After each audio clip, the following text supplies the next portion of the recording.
বন্ধুরা আসসালামু আলাইকুম। আপনারা যারা এবিসি লাইসেন্স পরীক্ষা দিতে আসবেন, প্রথমে মগবাজার মালিবাগ হয়ে অথবা বাংলা মোটর সেই জনকণ্ঠ ভবন, জনকণ্ঠ ভবনের এই সাইডে চলে আসবেন। কিন্তু এসে এটা হচ্ছে বাংলা মোটর দিয়ে আসবে, আর কিন্তু হচ্ছে মগবাজার মালিবাগ হয়ে, মগবাজার মালিবাগ হয়ে যারা এবিসি লাইসেন্স পরীক্ষা দিবেন অবশ্যই এই রাস্তাটা খেয়াল রাখবেন, চিনতে পারবেন। আর সঙ্গে থাকুন, আপনাদের পুরো রাত রোডটায় দেখাবো।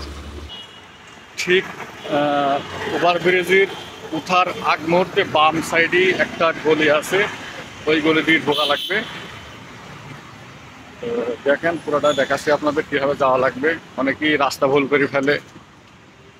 এই যে আমরা এই যে বা সাইডে এই যে গলিতে ঢুকবো, এই গলিতে ঢুকলে কিন্তু লাইসেন্স অফিস। এই যে এই আছে গলি, এই গলিটা এই যে পল্লী বিদ্যুতের সাইনবোর্ড, এই সাইনবোর্ড কিন্তু এই রাস্তায় যাওয়া লাগবে। রাস্তায় একটু শুন গিয়ে অফিস। আপনারা সঙ্গেই থাকুন, পুরো রোডটাই আপনাদের দেখাচ্ছি, তাহলে আপনাদের বুঝতে সুবিধা হবে। ভালো করে লক্ষ্য করেন যে একটা ইউটার্ন করবো বাম সাইডে গিয়ে ডাইন সাইডে কিন্তু পল্লী বিদ্যুৎ অফিস আর কি বিদ্যুৎ লাইসেন্স।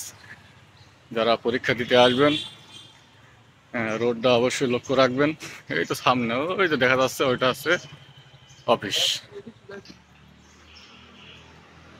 এই যে রোডের ডান সাইডেই কিন্তু লাইসেন্স অফিস, এবিসি লাইসেন্স। আপনারা যারা আসবেন অবশ্যই ভিডিওটা ভালো করে দেখবেন, দেখলেই বুঝতে পারবেন যে কোন জায়গায়। এই যে মেন গেট, পরীক্ষার্থী সব চলে এসেছে। এই যে গেট, প্রধান বিদ্যুৎ পরিদর্শকের দপ্তর। তো আপনারা ভালো থাকবেন, ভিডিওটা সম্পূর্ণ দেখবেন, তাহলে বুঝতে পারবেন।